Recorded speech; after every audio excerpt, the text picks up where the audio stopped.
Today in the show, I'm joined by my friend, also named Jeff, as we discuss our recent visits to both Mickey's Very Merry Christmas Party at Walt Disney World's Magic Kingdom and Jollywood Nights in Disney's Hollywood Studios. Listen as we discuss which party we preferred, what we loved about the parties, what we didn't love, whether or not we feel it's worth the cost, and so much more. Without further ado, enjoy our conversation about the two hard-ticket holiday parties available at Walt Disney World.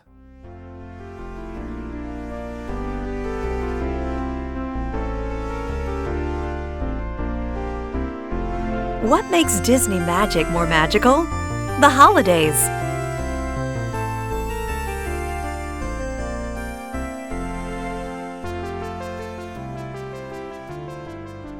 Hello, Jeffrey, and welcome to Disney Coast to Coast for the very first time. Thank you for being here. Thank you so much for having me. It is an absolute honor and pleasure to be here. We should tell folks how we met, because we've known each other only a little bit over a year, and it's because of our mutual friend Ruben, who folks have heard on this podcast before. We just happened to be at Walt Disney World at the same time, October 2024, correct? That is so correct. And we kind of I stole you from your wife, is what happened. Yes, you did. Yep, it was it was kismet. We were in Animal Kingdom, and we just fell in love with each other. I think it was Epcot first, wasn't it? Yes, Epcot first. But then when we separated from my wife was around Animal Kingdom, when it was just Ruben and her, and she's just like, oh, I guess he's found someone else. Yeah, so back then, I think you were like, I want to be on the podcast. I was like, well, what do you know? What are you going to talk about? And so I came up with the idea. I was like, well, I really want to do the Walt Disney World hard ticket Christmas parties, which I'd never done before. And you're like, I'd come do those. And listen, this was like over a year ago. So I was like, this isn't actually going to happen. Sure enough, here we are, December of 2025. We've done both Mickey's Very Merry Christmas Party as well as Jollywood Nights. So we're going to talk about those. But I am curious, had you ever done any of the hard ticket holiday parties here at Walt Disney World? The only one I've ever done before was literally that weekend we met you, was the Not So Scary Halloween one. So That was the first one we've ever done. Okay, very cool. So I'd done the Halloween one as well, but like I said, first time doing the Christmas ones. I was excited to check them both out and kind of compare and contrast the two. The one thing I'll say is, with these parties, you really have to go in with a plan, which we did, and luckily we were on the same page, or I just convinced you. I'm not sure which it was, but I was like, characters, least priority. Entertainment specific to the party, greatest priority. And then the ride overlays were in between there. I guess I never asked you, was that actually your priority, or did I force that on you? No, that was definitely, it's interesting because normally my wife and I have a way that we do things, and we always try to pack things in. But when you said characters were not a priority and doing all the entertainment, I was just totally on board with that. Cool. Because it is one of those things, you cannot do everything. That's just the reality with these parties. You cannot do everything. You have to have a priority for yourself. For me, it's entertainment, always is. And if you've never done one of these parties, how these events typically work, both here at Walt Disney World and in Disneyland Resort, is you're allowed into the park several hours, usually 3, sometimes 4 hours before the actual event starts. So you start getting mixed in with the day guests.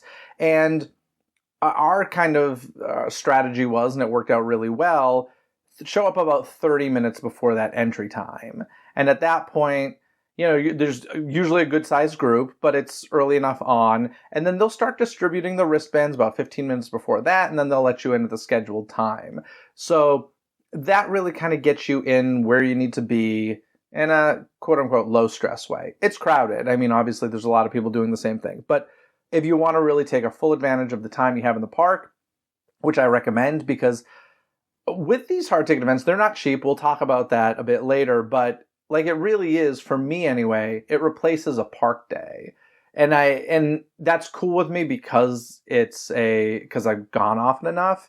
If it's your first trip to Walt Disney World, honestly, you'll probably want to do a full park day and the party, although you'll be exhausted. But for me, I'm like, nope, I just want to see what's new. And the 3 hours, it gives me the time to do that before the party officially starts. So going with the strategy, we had our full schedule kind of lined up as far as the entertainment was concerned. And the first one we did was Mickey's Very Merry Christmas Party at Magic Kingdom. So we got there the 30 minutes early. They actually let us in a few minutes before they said they would. And we had two different priorities. Your priority was? Getting the new popcorn bucket that was selling at the popcorn stations. And my priority was get to the Carousel of Progress before it closes because that is not open during the party. So we kind of separated for a little bit. Although we did do Carousel of Progress together. I ended up going, I should mention my friend Joe from the UK was here at Walt Disney World at the same time, and we were very happy. We timed it so that we all did the party together. So it was me, you, your wife, Emily, and my friend Joe, and we had a great time at Mickey's Very Merry Christmas Party. Your first thing was get the popcorn bucket. I said, I'm not waiting in that line. I'll be on the People Mover. Meet me at Carousel of Progress. So we did that. And then we started jumping into the holiday party stuff. Although one thing, the first kind of entertainment piece that we did, this was during the hours of normal park time as well. So like regular park guests could go. And that was Frozen Holiday Surprise. And this is kind of there's always the lighting of the Christmas tree. This is kind of the lighting of Cinderella Castle. This used to be, I feel like, a bigger deal back when they actually hung Christmas lights on the castle. This is all projection mapping at this point. Had you'd never seen this before, I assume? Nope. Okay, same here. A lot of this stuff, by the way, a lot of the stuff we're talking about with the parties, not new to the resort, but new to us. I've really kind of avoided spoilers because I knew at some point I'd want to do it in person. But what did you think of Frozen Holiday Surprise? Frozen Holiday Surprise was delightful in my mind. Again, for me, I have a personal connection with the show Frozen. The movie Frozen was the first movie I watched with my wife when we were dating. And one of the songs from the show, Love is an Open Door, is how I proposed to her. I had two of my students sing the song, and then the last line is, can I say something crazy? Will you marry me? So I'm already going in with I'm going to love it regardless of if it's good or not. So the Frozen magic. And then at the end when they talk about being together, and that's where I get schmoozy and all that stuff. So I did enjoy it. It's interesting though, because the one thing about some of these shows is a lot of it is pre-recorded music and pre-recorded singing. And so it's how well do the performers match that?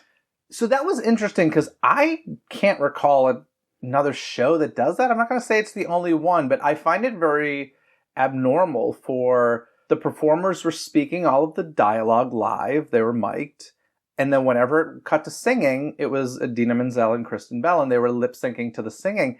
I can't think of another example of that. I'm not saying it doesn't exist, but I found it a bit jarring. Yes, I agree. And I come with a background of being a sound technician in musical theater. So I know, they're wearing a mic, and I know when it cuts from live to pre-recorded, and it is definitely jarring. Yeah, it did feature some songs from Olaf's Frozen Adventure, which is a Frozen short. And, some good music, but it's not the songs from the movie necessarily. So if you don't know the shorts, it actually might feel like new music to you. I'm sure there are many people who think of that show, Frozen Holiday Surprise, when they hear that music. So that's fun. But the big question is, this is the winter lighting of Cinderella Castle. And does this replace the lights, the Christmas lights that used to be on the castle, which I think they called them dream lights, or am I making that up? I could be making that up. But this replaced the lighting of the castle with the Christmas lights, and, it was a huge statement. Obviously, super labor intensive. The thing I hated about those Christmas lights on the castle was I typically come to Orlando in October for Halloween stuff. And every time I was in Magic Kingdom for many, many, many, many years, I saw the castle covered in those lights, but never lit. So it was kind of an eyesore. Even though they did a good job to disguise it, it was an eyesore, and obviously super expensive, like just labor intensive to do that. So that's gone. It's been gone for years now. Projection mapping, this show has replaced that. I don't think it's as good, but I do understand why, and I kind of like it because the October lights on the castle thing drives me crazy. Yeah, it's really interesting, and I feel like myself too, I'm going this back and forth of the nostalgic feeling of actual real tactile things on an object, but then using projection mapping to make it of ease. So I've never really experienced the previously on Merry Christmas Party, having those Christmas lights. So I guess it would have been nice to see that at least once to have a comparison. But yeah, it does the magic. But again, it's all about how well the projection is, if it's high resolution enough, because sometimes that just, cuts me right out of the joy of it. Yeah, we'll talk about the resolution of projection mapping, I think, a little later, maybe when we get to Jollywood Nights. But that is something. It's a very different feeling. Like I said, I get why they do it. I think it ultimately is the right choice. It's less disruptive for other parts of the year that, aren't Christmas. So I get it. But overall, Frozen Holiday Surprise, it was delightful. And once again, even if you're not attending the party, I think it was like the party officially started at 7 and the show was at 6:30. So technically it's not part of the party, but it's during the time we can be there. So wanted to mention that. But a show that is specifically part of the party is Mickey's Most Merriest Celebration. And this is a show with a bunch of characters done right on that stage in front of Cinderella Castle. My first time seeing it live, but it was funny because as I was watching it, I kept thinking to myself, have I seen this before? I'm 90% sure what happened was I think I've watched video of it to talk about it years ago when the show first premiered on the podcast. So some of it was familiar, but it was new for me live and in person. What were your thoughts of Mickey's Most Merriest Celebration? I, of course, adored it as well. But like you said, too, I'm coming into this never seeing anything before. So to me, it's all new and it's super fun. And again, I'm looking at the technical aspect of it, looking at the props. And I was impressed by the two narrators, the two hosts. They were singing live. And all their songs are singing live, so that was really nice to see. But again, it's you seeing those characters and you hearing the music and getting into that festive feeling. It was enjoyable. Yeah, so the story is basically Mickey's throwing a Christmas party and his friends are coming over and they're introduced kind of one by one. I think most iconically, this show is known for Clarabelle Cow singing Mariah Carey's All I Want for Christmas Is You, and a disco ball sleigh, might I add. A disco ball sleigh. And, Clarabelle has become quite an icon in the Disney parks over the last several years. And I do think that this show actually is a big part of it. I think this was one of the earlier kind of shows featuring her in recent years. And people latched onto it because, of course, that song is just iconic. Of course. And it is fun. And Clarabelle's voice is so weird. And I think she even gets a more cowbell in there at some point, which is a great Saturday Night Live reference. And yeah, I mean, it's a silly castle stage show that's a lot of fun. And also those her backup reindeer dancers were, no pun intended, slaying all the time on that stage with their very interesting and fun reindeer choreography.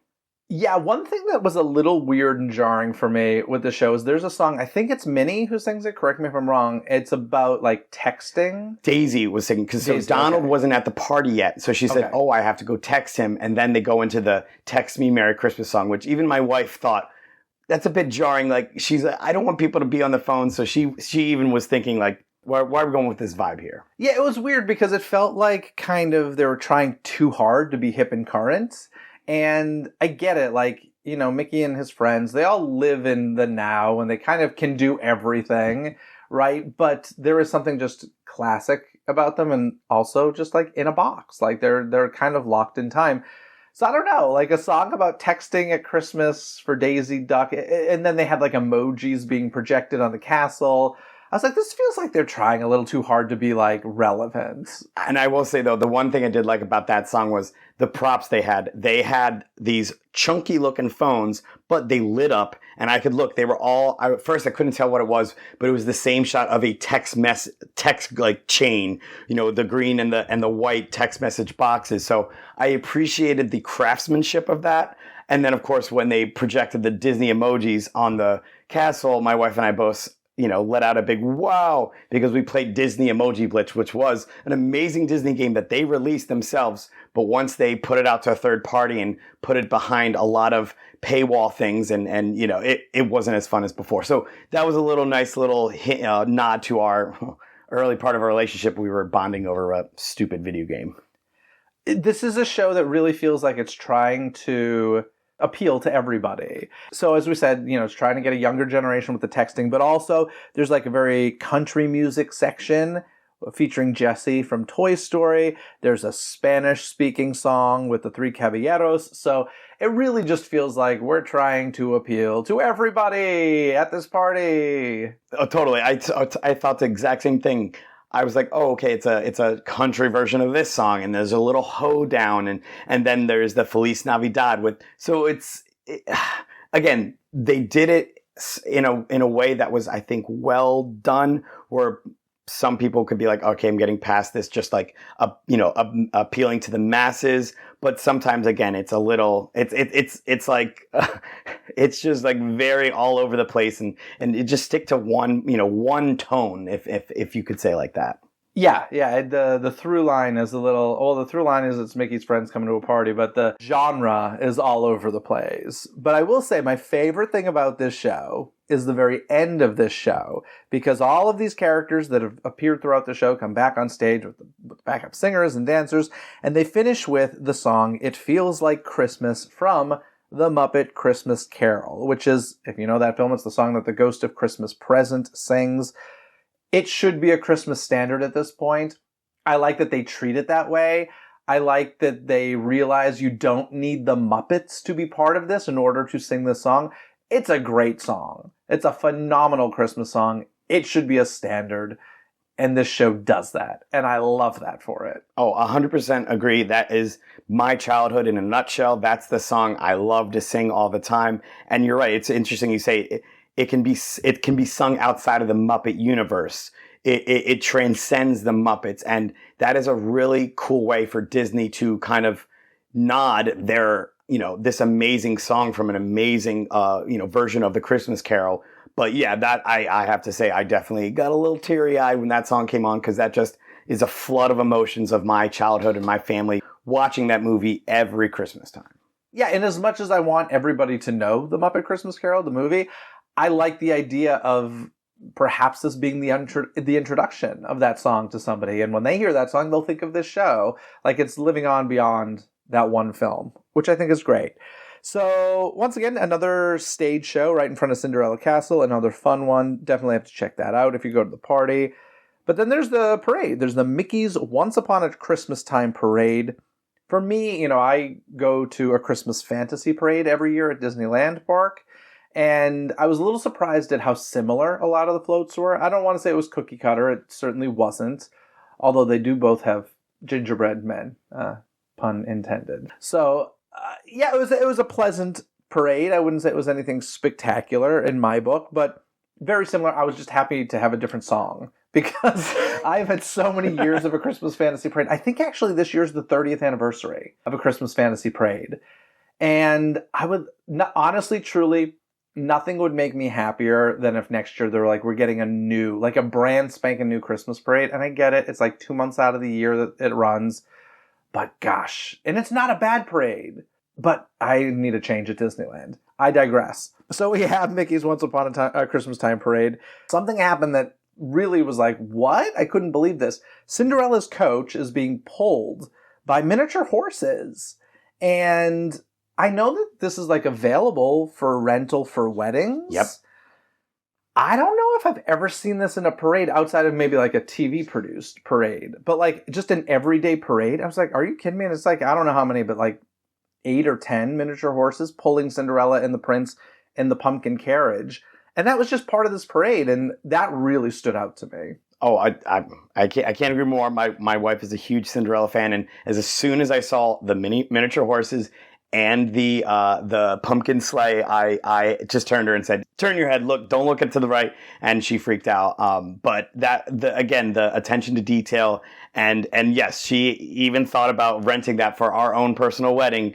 And I said, we don't have that kind of money. But that was amazing. One of my favorite things from the parade was the toy soldiers. They're marching with their feet. That was one of the, again, because like you said, with the song, it's the same song over and over again. It was nice to hear something that was live being performed that was going to the music. So as a percussionist myself, anything that has live rhythm and percussion added to the experience is just a blast. And that's because those toy soldiers have very like blocky feet, and when they march, it makes like a beat.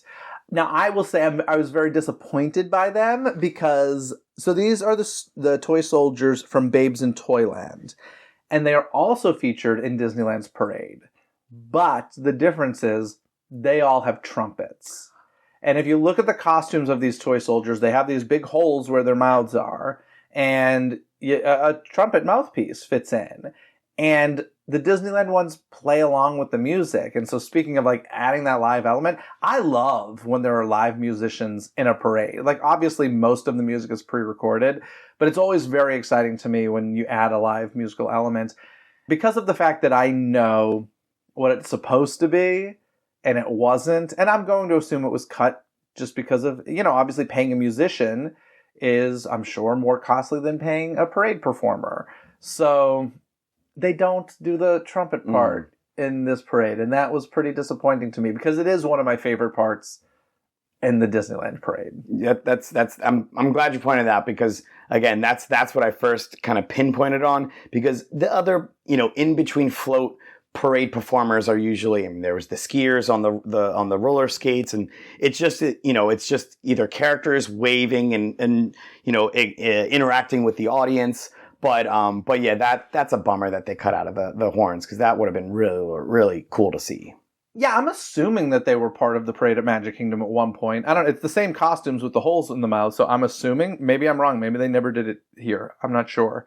And I kept saying here because we are still in Florida. We're literally recording this the day after attending Jollywood Nights, which we'll get to. So there's that. We can't talk about this parade without mentioning at least Tally the Elf, which became an internet sensation last year, went viral. This was simply a character of an elf who had the naughty and nice list on his clipboard and would either shout naughty or nice, depending on what he decided to give you, or what Santa gave you, I should say. And this went huge last year to the point that it got kind of ridiculous. People found the performer on social media, like his personal stuff, and it became a problem. And sadly, because, we ruin things and can't have nice things because of this, this character still exists, but it's now female and is just kind of a dancer. It still has the clipboard, but isn't interacting with guests, which I think is really sad because it was really fun, but also really stupid because this is such a merchandising opportunity for Disney. And they could start selling Tally clipboards, Tally plush, and, obviously they don't own the likeness of this performer, but just generic elf plush named Tally with a clipboard in its hand would sell. All this stuff would sell. It's just a missed opportunity. It's one of those things. Disney likes to control the situation. They lost control of this situation last year, and it's too bad. I agree. And you're right. I completely missed that was Tally, the dancer elf with the clipboard. Because I think it was early on in the parade, and then I was waiting for someone like that. But again, that is talk about interactive parade. That character was interacting with maybe a few people at a time, but that's why that went viral because we're wanting and like just needing this interactive experience, and it was so funny. But again, they could have found anyone else, and yeah, that was his own shtick, but it could have been something like that could have continued on if this one performer just wasn't interested in doing it. But yeah, that is not like they're strapped for cash, Disney, but it is it could have been one of those things that it was an added level to that parade that made it exceptional, that made it this wonderful experience that I was looking forward to. And then again, you're kind of let down that that's not there. So it's just a normal parade. But what's brilliant about this? So Disney dropped the ball. And by the way, you mentioned the performer. I don't know how much of I do think it was very much the performer's creation, the interactive nature of it. But I'm not sure, to be honest, because I never heard of this character before last year. So I'm not, I don't know. But in any case, he doesn't own Naughty and Nice. He might own Naughty, but he doesn't own Naughty and Nice. But you know what's brilliant is Universal Studios this year blatantly ripped this off. And they have a Naughty and Nice elf, I believe with Southern accents.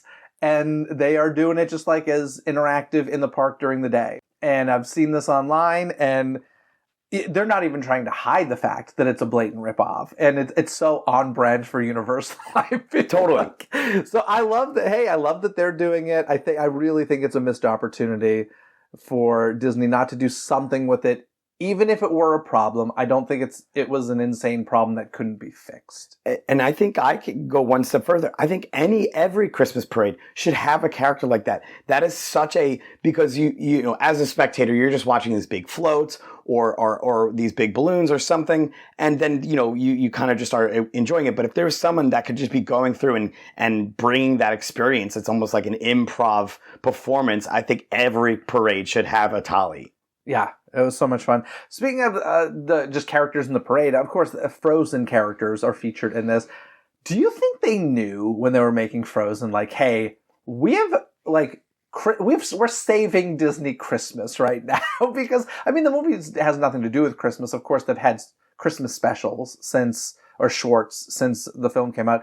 But oh my God, like it feels like you can't do anything Disney Christmas without Frozen characters at this point. Oh no, you're right. It's now been 12 years since that movie came out. Like when that Let It Go first blew up, they were probably just they were just like, oh wow, we did not see that coming. I mean, it was a musical based on this, you know, the Ice Queen, like the Snow Queen. Like it was just, yeah, they're totally like just, they don't understand what they had in store for themselves. You know what's so funny is I can remember at D23 when Frozen was introduced to the world, John Lasseter was on stage and they played Let It Go, and he's like, this is the next part of your world. And I remember sitting there and being like, that is a bold statement. And then this many years later, I'm like, you know what? It is the new part of your world. It's everywhere.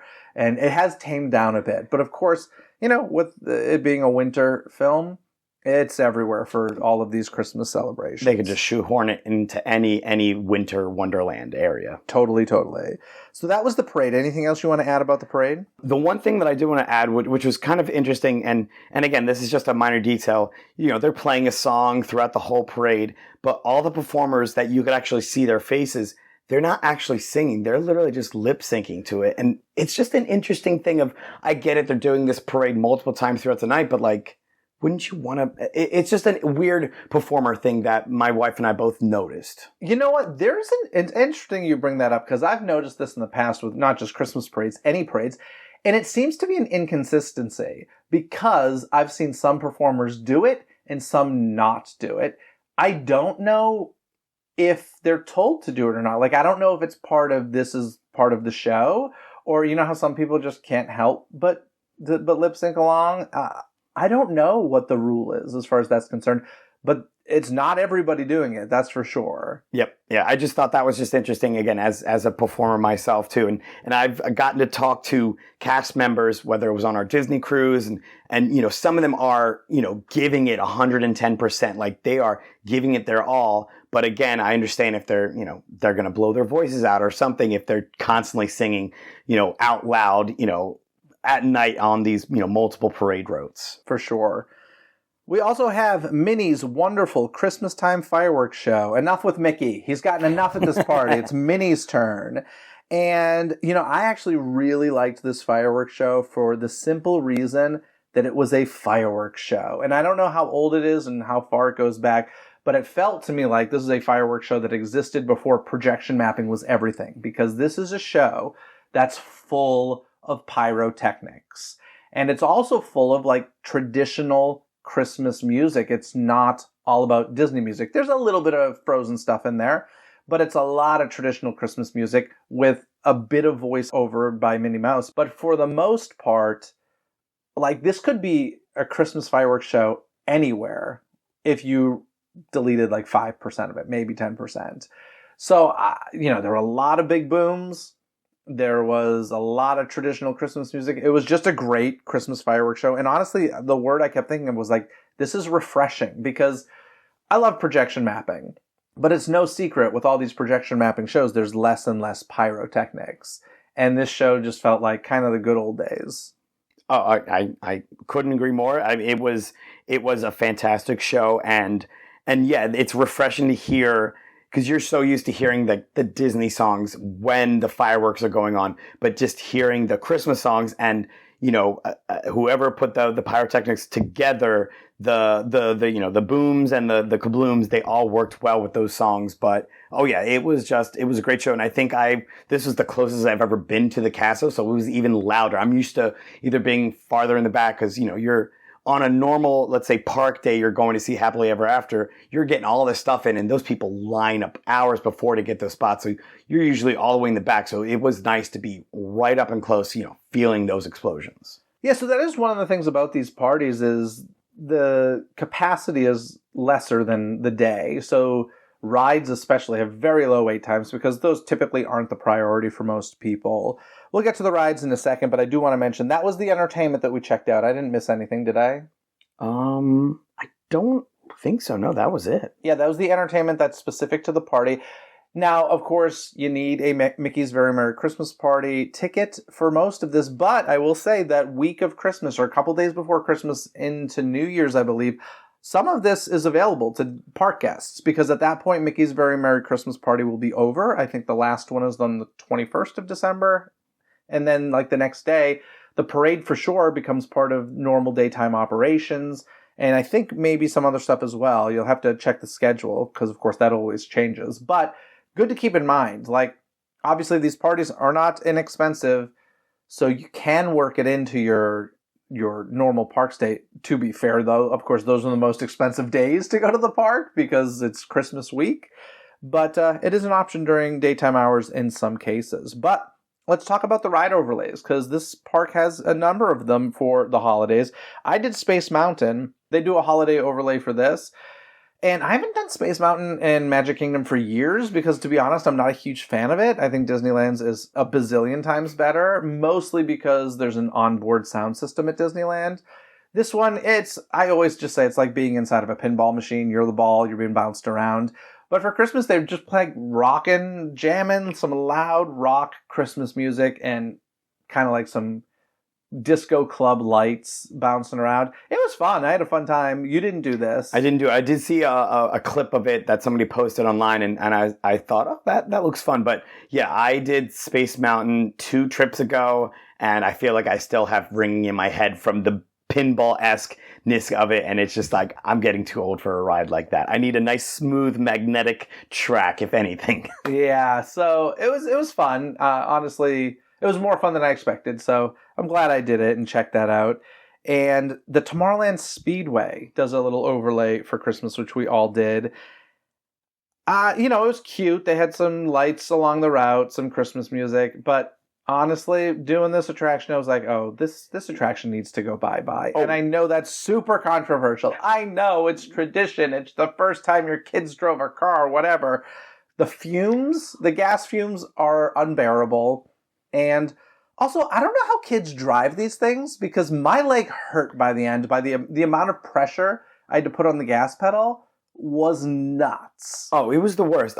This was the first time I've ever rode this ride at Disney World. And yes, my left hamstring was completely sore afterwards. And the driving, I don't think anyone knows how to steer those things. They're the absolute worst. Just steering, it was the apps. I did not enjoy that ride, and I thought my wife, because we had to separate, I thought she was going to get sick because of the motion sickness of it, and I was just like, can this please end? And I thought I was doing something wrong. But yeah, that one, that needs some TLC. That is... No. It needs to go away. You're right, yeah, it just needs to go. It's a massive footprint. It is. I feel like Tron could have been, and this could be inaccurate, but it feels like Tron could have been built on that land. Mm-hmm. I don't know. But I mean, as far as the fumes go, we've been hearing for years that it's going to go electric. Let's get that done sooner rather than later if you're going to keep this thing. Even like a bumper car. In my childhood boardwalk, amusement park area has a better, little go-kart area. That just make it go-karts, electric go-karts. That's more fun.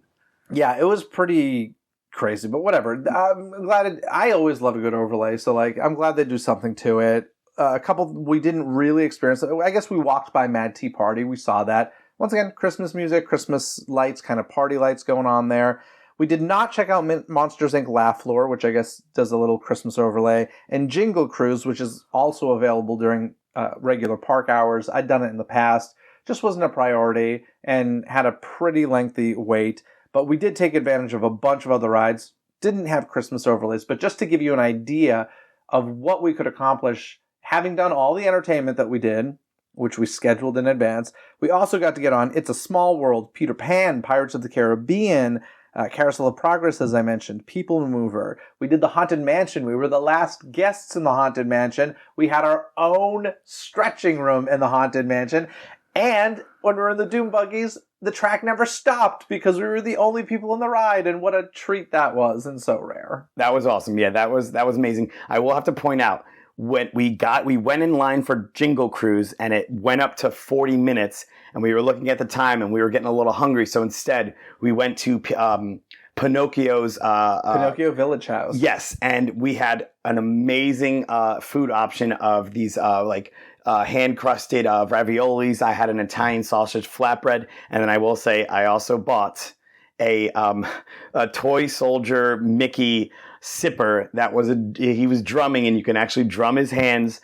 So again, I have a problem with these. I just have a problem with buying things, these pieces of plastic, but they bring emotion, they bring joy to me. But that was, again, we made the right decision of not waiting in line for Jingle Cruise and experiencing some of the food, the special food that was out that night. So that was a nice, and that got us ready to, I think, the fireworks or something. So we had a nice little respite there, but we enjoyed ourselves. You have an addiction to plastic junk, and I judge you harshly for it. Yes. Yeah. I mean, the fact that the first thing we wanted was the popcorn bucket, but I will say that the popcorn buckets and the sippers, as they call it in Disney World, are higher quality than the ones at an AMC theater or Regal theater. Like they're like a nice holiday decoration that we will cherish for years to come. That's at least what I'm telling myself, and I'm telling my therapist that's what I'll tell for myself for the next couple of weeks until it just collects dust and just becomes junk in our house. But again, it's bringing me joy right now. That's what I'm just going to tell myself. If folks could hear eyes roll. Yes, or my bank account too. I know. But it brings joy now, but it's okay. Yeah, the specific food you were talking about at Pinocchio Village House is called the Holiday Ravioli. It's a fried breaded ravioli with marinara sauce, basil, pesto, parmesan, and parsley. And I think we all got this. Like the photo and the description, and folks who listen to this podcast kind of know I'm not really into the specialty foodie sort of stuff with these. Like, it's not a priority for me. So we kind of broke it up where it was like, listen, I'll take care of the entertainment schedule. I'll make sure we see everything we need to see as far as the unique entertainment of this party. And your wife was kind of the one looking into the food, and she picked a few items at each party that was like, we should check these out. And when she showed me and Joe and you that holiday ravioli, we're like, we need to get this. So like we all got it and we all loved it. And this is only available during the party, but I'll tell you, this should be a regular thing. I feel like it was really good. Some other food we got over at Sleepy Hollow Refreshments. Your wife got orange chicken strips drizzled with orange soy glaze, glass noodles, green onions, and crispy garlic. And I had a bite of that. That was quite good as well. But honestly, you can't go wrong with a chicken strip for me. So chicken strips are the best. But let's talk about something this party has, and that is the cookie trails. Because if you're used to trick-or-treating at the Mickey's Not So Scary Halloween party, this is essentially that, but instead you're getting cookies and drinks. So it was often, holiday drinks like eggnog or hot cocoa, etc., etc., and a different type of cookie. I think there were 6 stations total. And it's unlimited. You go through. honestly, you don't even need to go through multiple times. You can say, can you give me 4 of those? And they will. We learned that through the night. You, holy crap, I didn't even realize how many you came home with. I got a couple extra.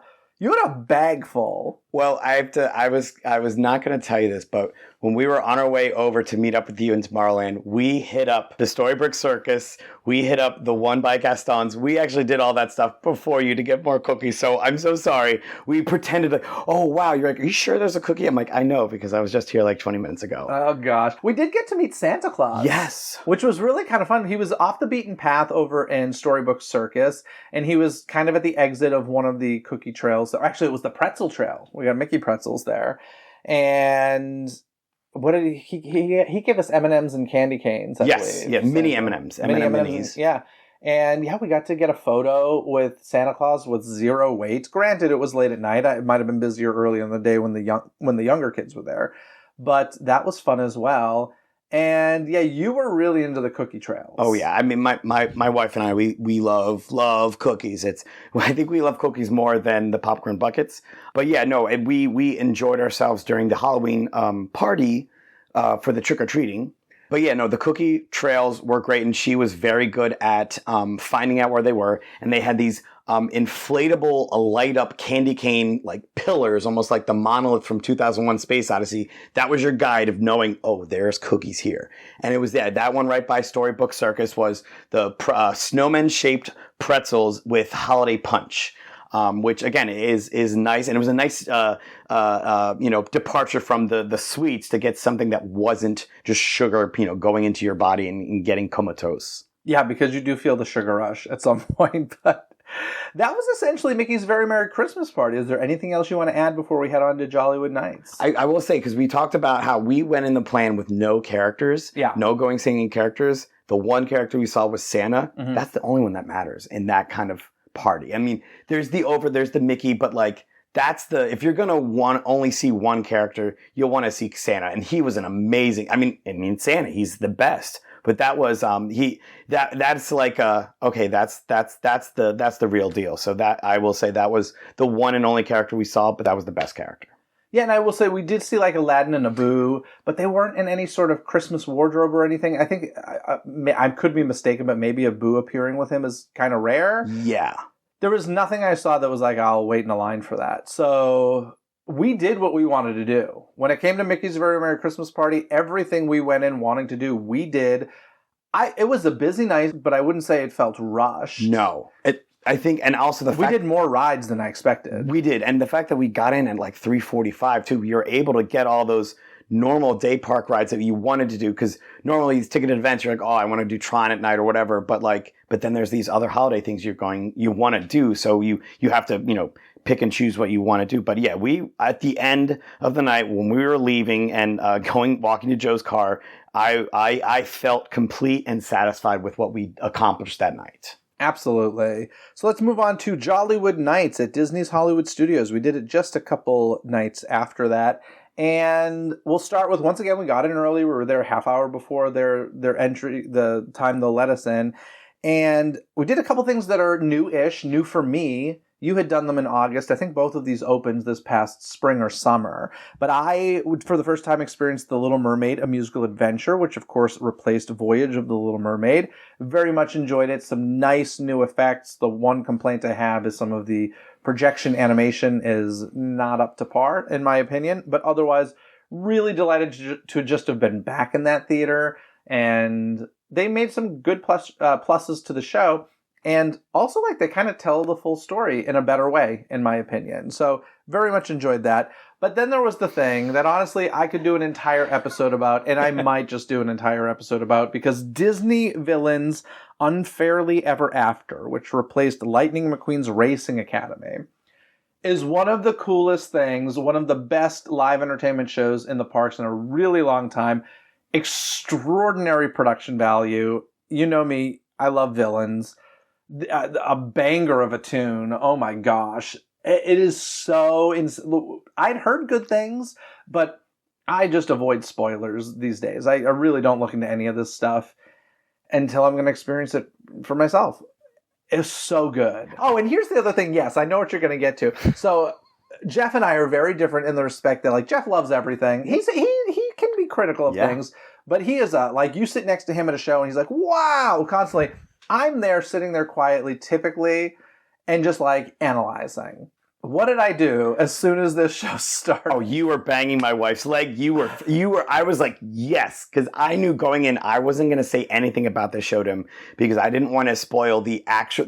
I'm so honored. I saw a like Jeff DePaoli openly exciting this experience of a show, because normally I always watch you, and I mean when we were doing that's creepy. Yeah, normally not super creepy, but when we went into this experience that we were going to do for this podcast, you're like, we can't talk about anything afterwards. We're going to save it for the show, and so I'm as you can tell, I am outwardly enjoying a performance at all times, and so I watched you, and I was like, because I've already seen this before, I was like, oh, he's actually enjoying it. Oh my, it's a Christmas miracle.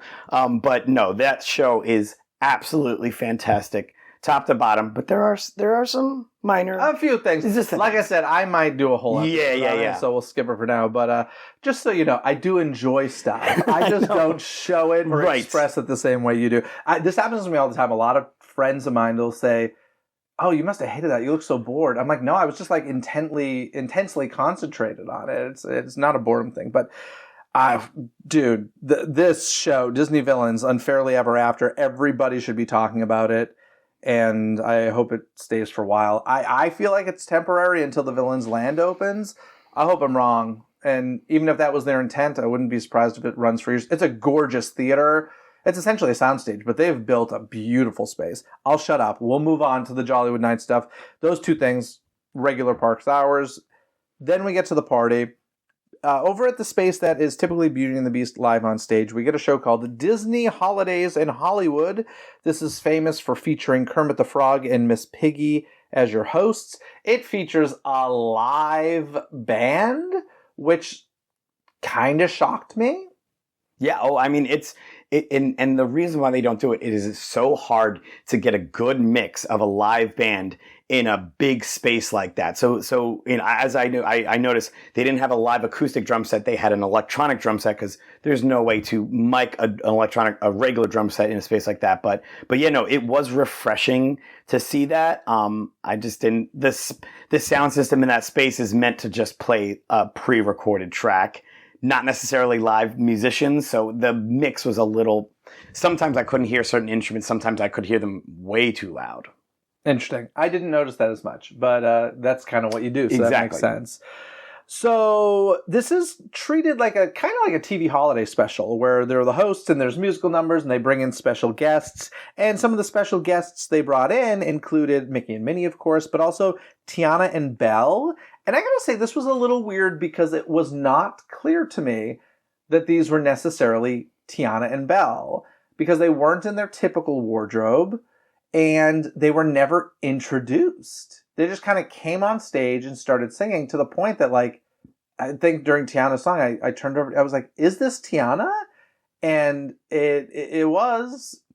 So it was just weird to me that, like, Kermit and Piggy weren't like, and here's Tiana, yay, sort of thing. It was just somebody came out and sang, and I guess it's Tiana. Right, and what's even more difficult was if she came out and sang Almost There, then you're like, oh, I know totally. That's Tiana. No. But it was a Christmas song, but it had that kind of New Orleans twang to it, but you weren't sure. It was a little, it kind of it took you out of the performance a little bit. Yeah, so that was a little bizarre.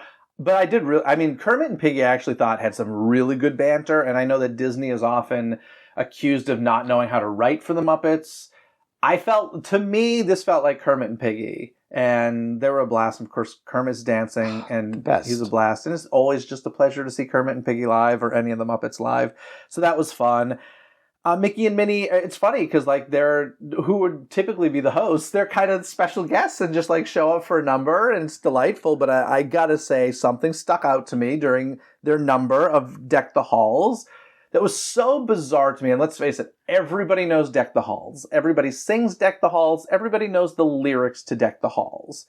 So when lyrics are changed to Deck the Halls, you can't hide it the way you could some other lesser-known Christmas tunes. So when we get to the lyric, don we now our gay apparel, fa la la la la la, and that's cut, and I'm like, why did they do that? And in my head, I just go, did they cut these lyrics because it has the word gay in it? And of course, Florida has the whole, don't say gay thing. I don't know if this is the reason. I did some Googling on it, and all the outlets, of course, the show is, I think now 2 years, this is the third year of it. Like I said, I avoided spoilers. So I hadn't heard about this controversy. Every outlet I saw kind of talking about it or writing about it were outlets that I don't really trust. So I don't know if, I guess I don't know what the intent was, but it was really obvious. And also, like, if that was the reason, offensive. Yes, I sing in holiday choirs in the Philadelphia area, and we're having a concert coming up, and we're singing "Deck the Halls," and that lyric is in there. But I'm in Philadelphia; it's a different world. First of all, gay doesn't even mean the same thing in that song. It's the definition of the word isn't what the state of Florida opposes. It frustrated me. A part of me was just like, just don't take it too seriously. But at the same time, like, no, like, that's dumb. If that was changed for that reason, that's really stupid. You either keep the line in or just don't sing the song. Yeah. Just pick another. Yeah. There's hundreds of other songs you do. The fact that you did pick that song and now not include that says it leaves a bad taste in your mouth. Yeah. So otherwise, enjoyed the show, I will say. And happy to see the Miss Piggy and Kermit there. But that was so weird. In any case, let's move on to What's This? Tim Burton's The Nightmare Before Christmas Sing-Along, which took place in the space that normally houses the Frozen Sing-Along. And this was a lot of fun. They kind of starts before you even get in the theater, because in the queue, they do, up on the screens, they have a sing-along of This Is Halloween, which, listen, we all know me, Halloween, favorite day of the year, but it was a little weird, like, are we really singing This Is Halloween at a Christmas party?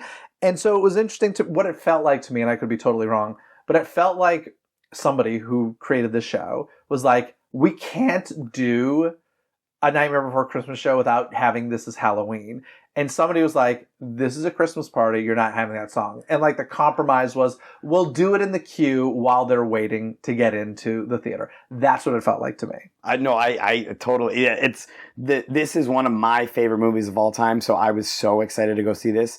But you're right, like when it says sing along, I'm thinking I want to hear all the songs, but then halfway through the show I was like, oh, this is a Christmas party. So I did like they can't sing This Is Halloween or Jack's Lament. It doesn't kind of fit into the Christmas story. And of course, the show is called What's This? So they were, that's their opening leading song. But I was singing along in the queue, and you said save your voice for the show. I was like, okay, I will.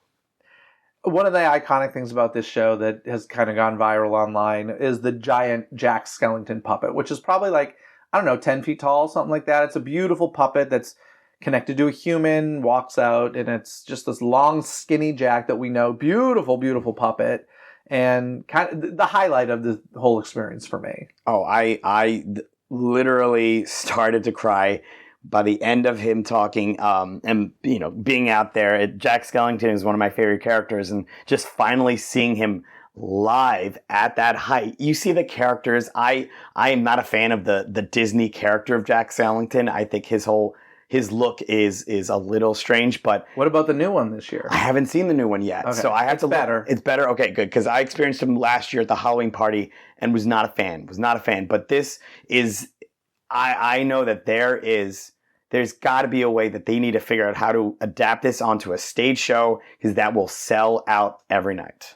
Yeah, it was very, very cool. The show also features two characters that, are unnamed and never speak, but it's a boy and a girl, and it's set up like they're watching Nightmare Before Christmas on their television, and they interact with props, and they kind of move the story along, or from one song to the next along. I liked the addition of them. I liked that it wasn't just a very simple, we're playing something on the screen. Like, there was production value added to this for sure. In fact, when we walked into the space, I was a little surprised. Like, I even asked a cast member, I'm like, are you doing Frozen sing-along during the day and switching over? And they're like, yeah. And I was like, oh, wow. Because it it looked transformed. And once you start looking, you're like, okay, this is just covering that, and this is covering that. But it was a cool transformation of the space. I thought they did a very nice job with. We also get an appearance by Oogie Boogie, the costume character. He comes out to sing his song. And one of my favorite things is upon the exit. So I'll ask you, is there anything you want to add before? I just think it could have just been this put a song on and put the lyrics on. But I feel like somebody actually took the time to curate what songs to use to create a story. Because it could have just been, we're watching it on Disney Plus with the sing-along version. Having those two characters dancing along and not even, it was like a mime show in a sense, a pantomime. I think that really added to it and just, it created something new with old material. And they really, really love using that Oogie Boogie costume because it's a great costume.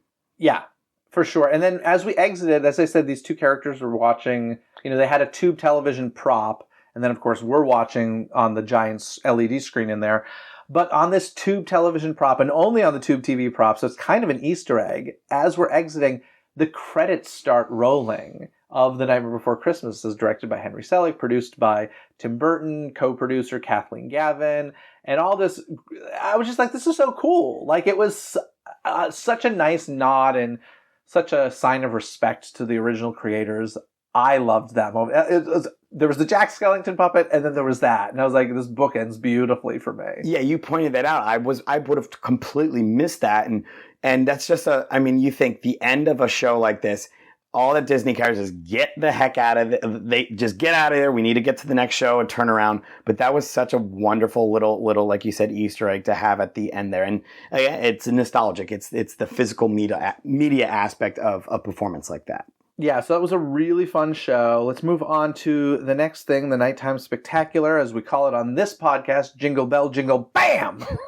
And this is a projection show on the Chinese theater featuring characters from Prep and Landing, which are a lot of fun. If you haven't seen them, check out Prep and Landing. It very much reminded me of like a World of Color, a Disney California Adventure. It's just hey, let's throw a medley of Disney Christmas crap into a projection show. Totally fine, totally enjoyable, really great pyro, actually a lot more pyro than I anticipated. I thought it was going to be a primarily projection show, but a lot of good fireworks in this show. So I liked it quite a bit, but I do want to talk about projection quality related to this show and some of the other stuff we saw. Before we get into that, anything you want to say about the show itself? No, I'm not as familiar with Prep and Landing, and I actually chuckled a couple times, like with the story of the projection of, I think, and the way that they then like Santa was missing and they're like, oh no, he was kidnapped. So I love world bending. I'm a sucker for that of, genre of IP crossing. So I did enjoy that. Because he was kidnapped by who? The Lock, Stock, and Barrel from That's right, and then that's when they brought in that song. And so I was like, well, we just saw the Nightmare Before Christmas show. So that was a little, I was like, oh, we're repeating ourselves. But again, I think that was a cool way of, wait, it's not just like Santa's missing. He literally was kidnapped and stuff. So that was kind of cool. Yeah. So one of the things that's interesting, I felt this kind of across the board this trip, whether it was projecting on Cinderella Castle, the Chinese theater, wherever else. And we were pretty close for most of them, but I don't know, the projection quality looked not great. And I have a few theories about this. Number one, I do feel like when it comes to theme parks, they never change the bulbs often enough for it to be crystal clear. And I understand, very expensive bulbs. But it does really affect the projection quality. I also feel like in a lot of cases, if you're further away, it's better because the closer you get, you see the pixelization or the it's not crystal clear. But I also think one thing I noticed this trip is like the Nightmare Before Christmas sing-along. We're not watching projection. We're looking at a giant LED screen, which is crystal clear. Same with the villain show. It's just the direction that theme parks is going in. So I think they're just between the mix of maybe not changing the bulb often enough, maybe not the most current projectors, and also we're getting used to these super crystal clear imagery with the LED screens. It feels a little off. It didn't feel bright enough for me, especially with Jingle Bell Jingle Bam. It's funny. Excuse me, Jingle Bell Jingle Bam. Yeah, bam. I did agree with. I did notice that this weekend the projections were just. I couldn't see them well. I will have to point out we experienced these two shows under one of the brightest full moons, super moon. So, because I remember I'm at home and I like the day before I was taking my dogs out and it was like midnight and I felt like the lights were on. So I wonder. It's interesting to think about this. I just looked it up. It was 30% brighter than an average full moon. And so I wonder if that had anything to do with it. But no, you're right. That's very fair. Right. And that thing was beaming right up in the middle of the sky, right up in the top of the sky during both fireworks / projection mapping. So I wonder if that had anything to do with it. But no, you're right. It's like with digital and film. Film has this perfect, pristine look to it that when you look at a photo that was taken from a film negative, it's crystal clear. Digital photography will never replace that. Projections with LED screens, again, there's so many more pixels. It's so much more high def, and you're actually seeing something close up and not being projected from thousands and thousands, 1,000 miles away, however many is from like Main Street, USA. Maybe thousands of feet. Yeah, you're right. Yeah, I'm not good at distances. But yeah, so yeah, there was that. But an enjoyable show and part of the party, so that was cool. Now, unfortunately, everything we've spoken about at this point, except for Jingle Bell Jingle Bam, which went on during rain, everything else was indoors or under cover. But we did have a pretty rainy night, rainier than I would have liked for Jollywood Nights, and for that reason, Glisten, which is an ice skating show, was canceled. The Twilight Soiree at the Tip Top Club, which was an outdoor little performance thing, was canceled. The Pixar Disco Party was canceled. So there were a good amount of things that were on my list that we did not get to experience, which was a major, major bummer. And this leads me into something I've ranted about before, but I will do it again.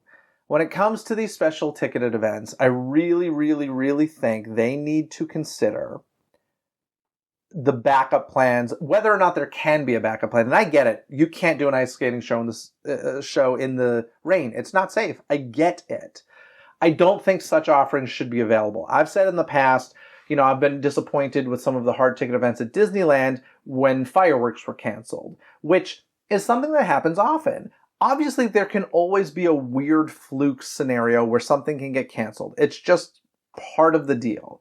I get it. That's live entertainment for you. But when there's a good chance, the way there's a good chance the winds will be too strong in Anaheim because there are so many nearby homes, don't create a fireworks show for a hard ticket event. When it rains a lot in Orlando, don't create content for a hard ticket event that will be canceled due to rain. I don't think it's fair to the ticket buyer. It's not like you can say, oh, come back next week, come back in a month, come back in 6 months, come back in a year, and Pirates of the Caribbean will still be there. These are very specific things created for very specific nights. Even if I wanted, let's say I went to guest services and was like, yo, I'm really bummed. Like and I'm not even saying they would offer this to me, but let's just say they said, we're so sorry, would love to have you come back a different night.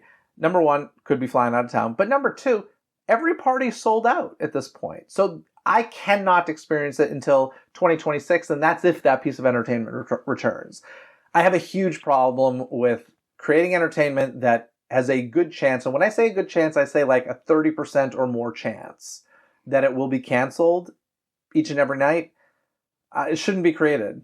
You're so right, and yes, obviously the Glisten, the skating one, maybe they could have put like type of a tent over it, but again, that doesn't look good, and it's in front of the Jollywood sign of Mickey and Minnie's Runaway Railway. But the Tip Top Club thing, they could have put a tent. I mean, people have been performing outdoors for over 100 years, so there's a thing called a tent. Yeah, I will say though, it's funny. You're right. It's specifically with these ticketed events. On our honeymoon, we went to Disney World, Walt Disney World, and we had bought the dining package for Fantasmic at the Sci-Fi Drive-In, Dine-In, and it rained that night, and so it was canceled. but then we were giving a voucher. Because again, that show is always there. So if you miss it that night, it's okay. We can catch it, later in the weekend because we had park hopper passes. But again, for something like this, you're right. Like I'm from Philadelphia. I'm not coming back down here. So we missed out on two things that were specific to this one event. So you're right. And I didn't even think about in Disneyland. Yeah, you can't shoot off fireworks if the wind that's not safe. No, one thing I'm still truly not over is the Disneyland After Dark events. 90s Night was one of my favorite nights ever in Disneyland. Loved 80s Night. But like one of my favorite things in 90s Night was this special fireworks show that they did. And they created one for 80s Night and it was just canceled. And that was like a 2-night event. So like, I don't know if it shot off on the other night or not, but like there could be a chance that it never was shown to the public. It's a bad idea. Create a projection show that will always run. Unless the castle blows away. Like we're going to get a projection show. So I don't know. It was a bummer to say the least. Enjoyed everything we did, but very bummed. But I mean, that's a lot of entertainment. At first I was like, oh, it's just going to be Glisten that we're going to miss. But then when I found out Twilight Soiree wasn't happening and Pixar Disco wasn't happening, I was like, oh, this is more than it should be. I would have accepted just the ice skating show. I really, shame on them for that much entertainment being canceled due to rain. And you even mentioned it. You're like, then put the Glisten, as weird as it is, in the Indiana Jones lot. Like, totally. Something. Or don't have it. Like, I understand that, like, don't create a show like that. I understand that it's easy to say, well, just move it there. Well, that affects daytime operations. That's not possible. I get it. Don't create an ice skating show for... we're in Florida. It rains constantly. Right. So that was annoying. Anyway, let's move on from the canceled stuff because, one of the most beautifully decorated areas in that park for the holidays is Echo Lake. It's my favorite area in the park in general. So it was very cool to go there and just see the decorations, which are very 1940s and 50s specific, which is why it was a little weird to me. I'm fine with it, but it was weird to me because all the character meet and greets they had there were like 90s. It was all 90s centric stuff. It was Chippendale Rescue Rangers or Powerline. So they were definitely leaning into that crowd, but it was among 40s and 50s decorations. So I was like, that's kind of a weird choice. I felt. I don't know if you even crossed your mind. No, that's you want to see like those characters. If you want to, like, I don't know what Disney characters they can bring from the 30s or 40s to have out as character, meet and greets. But yeah, it literally felt like they were kind of like, oh, who do we have? Oh, let's just throw these characters in there right now for this, which it didn't really. It's hard to kind of create something that perfectly fits into the theme. But yeah, that kind of was a little, disappointing. Yeah, so that was happening. Of course, the characters were affected by the rain as well. So I will say we were walking by. They did stage some of them inside the seating area for Indiana Jones Epic Stunt Spectacular. And as we said, characters not a priority. But couldn't help but notice the gorgeous lighting on the Epic Stunt Spectacular Raiders of the Lost Ark rock work. To the point that we were like mosquitoes attracted to the light. And we just start walking toward the rock work and the lighting. And every cast member was like, which character do you want to be? And we're like, oh, I'm just here for the rock work. And they're like, okay. So yeah, that was a thing. Yeah, that was those are some sexy rocks. They were sexy rocks. Well, now I got you saying the sexy. Yes. That's how I describe everything. I love it. Perfect. Well, let's move on to some food because your wife did us good again. Found some tasty food over at Baseline Tap House with the macaroni and cheese croquettes, which had a blend of pepper jack, Gouda, and cheddar with a spicy aioli dipping sauce. They were delicious. How delicious was that dipping sauce, Jeff? It was so delicious that I had to pull out some month-old pretzel rods from my wife's backpack to finish eating them because, I mean, I can't say it. I licked it. I just licked it with my tongue. It was that good. I mean, it was like a little drink, but I tried to be a proper human being for a couple of minutes. But then when we left the prying eyes of the actual public people, I went to town on that thing. You definitely did. There are photos as evidence. There is a photo evidence of it, but I'm sorry everyone who's listening. But it was really, really good. Over at, they say Animation Courtyard, although this wasn't exactly, it was closer to Walt Disney Presents, but the spring rolls filled with buffalo chicken and served with jalapeno ranch dipping sauce were good. I didn't use the dipping sauce, but I tried the spring roll, and it was quite good. And then over at the ABC Commissary, Taco Bout a Holiday Cookie. Cranberry cheesecake filled chocolate cookies, dipped in cranberry white chocolate, topped with pistachio whipped cream, gold crispy pearls, chocolate holly leaf decor, and holiday sprinkles. And that was quite good as well. That was very delicious. And it's just interesting with the rain. Again, like you said, it was a bit of a bummer, but it was nice to kind of get inside from the rain. And then these food options were very delightful, and it kind of at least brought my spirits back up to that, Jollywood level that we started the night with before the rain came. Yeah, for sure. So that was Jollywood Nights, and there is no equivalent to a cookie trick-or-treat situation here, but we did get a souvenir ornament as we exited, and that was the party. Anything else you want to add about Jollywood Nights? It's interesting. My only issue with it was, and I get it, we got let in a little bit later, but we never even made it over to Galaxy's Edge. I don't think they have anything different. Maybe a Life Day Chewbacca. Who knows? I don't. But it's just hard to get over to that part of the park. But no, overall it was great. And again, it's so nice to again see the Muppets represented, because they're one of my favorites part of the Walt Disney experience. Yeah, at this point I would say, hey, which was your favorite party? I don't think I can do that. I don't think we can do that considering the amount of what didn't happen at Jollywood Nights. I had a great time at both. Obviously, the rain was a bummer. I don't know why he picked Central Florida.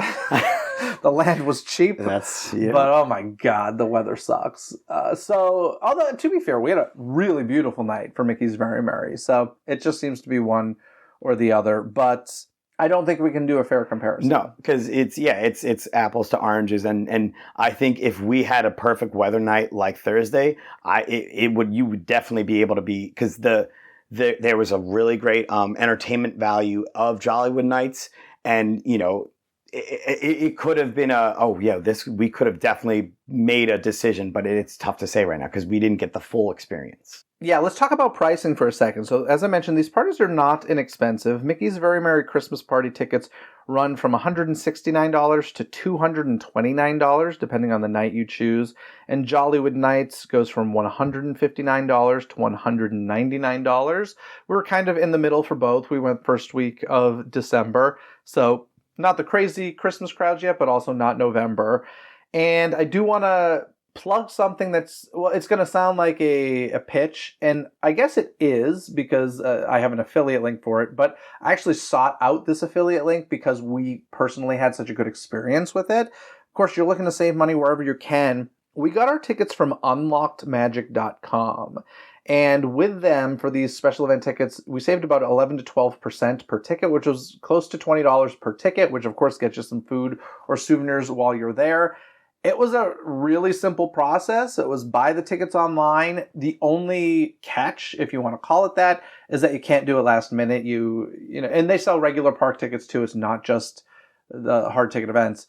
But they say give us 48 hours, and honestly, I got it in less than 24 hours. I don't know about you. Yeah, no, the same thing. And you and I were we were going through like, oh no, is it? But they did come, and it took a day or two. But yeah, we were a little hesitant because there were definitely some people who had recommended it that I trusted, but it's always scary when you're not going through the official source to buy a ticket, especially these days. So I was like a little skeptical, and I was like, I think it's fine. So we did it, and they email you a code. You put the code in your app, either through the phone or the computer, and they just appear right there. And we had zero issues. The barcodes appear the day of the event, even though the ticket's always in there once you put it, but the barcode arrives, I think, about 24 hours before.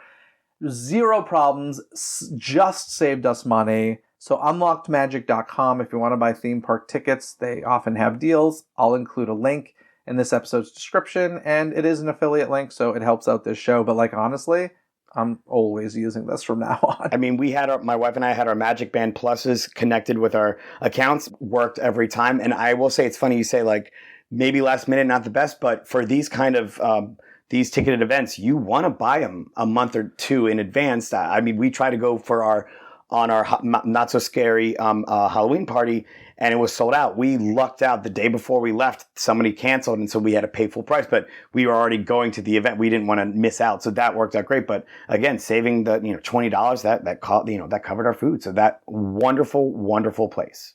Awesome. So that was the party experiences, and let's touch on a couple other holiday-related things we did since we were here in Central Florida. We did go to Universal's Islands of Adventure, and I did something I've wanted to do for so many years. I am a big fan of Grinchmas at Universal Studios Hollywood.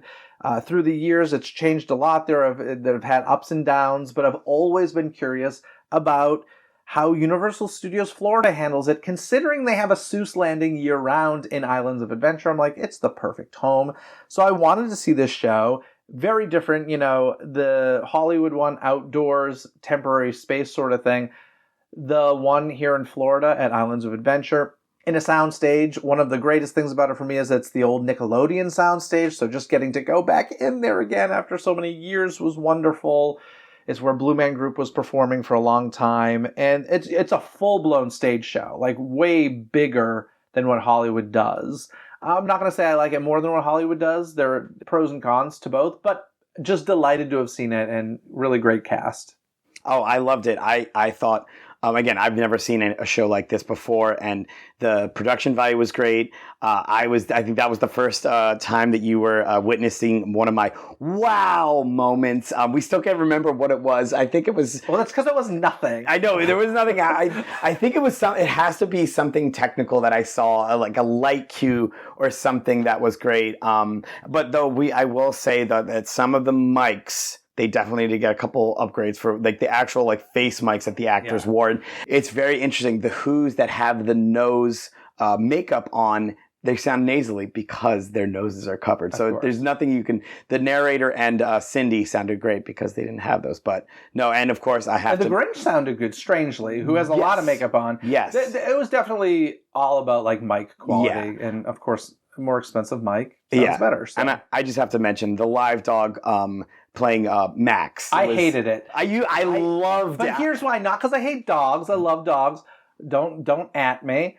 Do kids still say that? I don't even know. Who knows? Whatever. It was just so distracting, and it didn't serve a purpose. You were so distracted by this dog when it was doing nothing and served zero purpose to the stage show. I have to. That's exactly at the end of it. I said, "Holy moly! I'm 100% distracted." I loved it, but you're so right. Literally, the dog. I didn't look at what on stage right. I don't remember anything I saw because I was looking right at the dog. But you're exactly right. That dog, if you're going to have a live dog, they have to just be sitting there. I mean, no, or they have to be part of the show. Right. This dog didn't do anything. He was just doing tricks and using a selfie stick to give the handler who was hidden in front of a set piece, quote treats. Unquote hidden. Yes. It was a bad choice. You're right. But I love dogs, so I enjoyed that. But I exactly felt that same way. I'm like, this is distracting. Yes. Let's move on to Epcot Candlelight Processional. Finally did it after doing it a few years at Disneyland Resort, where it originated by Walt Disney. It's been going on a long time at Epcot. They do it for multiple months, unlike Disneyland that does it for like 2 nights. Very different experience.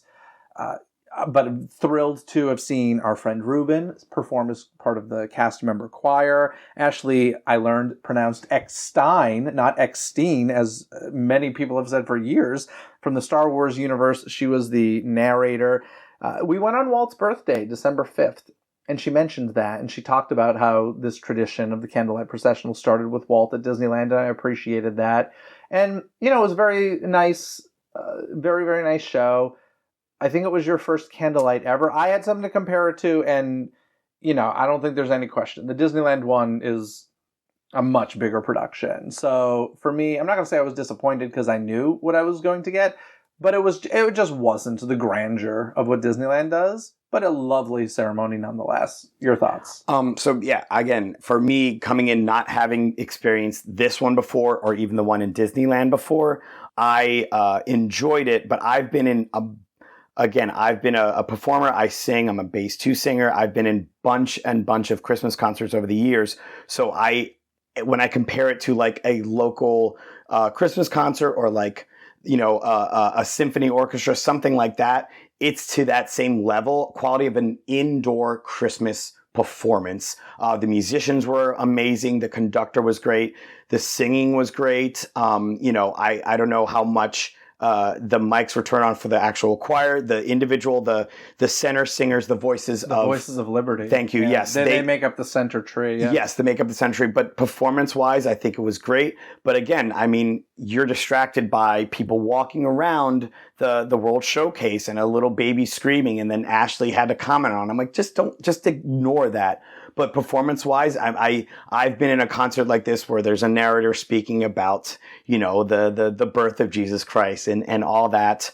So show-wise, I think it was very well done. Production-wise was very well done. But, after seeing some of the photos of the Disneyland one that just happened the night we were at Jollywood, it's a completely different experience. Yeah, it's interesting you mentioned like the park noise in Epcot, because in Disneyland, I don't want to say you could hear a pin drop, but it's like quieter. The guests are quieter than you've probably ever heard at Disneyland. It changes the mood of the park, at least the parts that the processional is happening. It's something beyond special. It's really good, but that's a whole other podcast. But I wanted to mention, finally got to see it at Epcot. So happy to have now done it on both coasts, and so happy to have seen our pal Ruben in it. So that was great. And finally, the last thing I want to mention, it was the first thing I did when we got here, and that is the Christmas tree stroll at Disney Springs, which was just such a delight. They have these differently themed Christmas trees all around Disney Springs.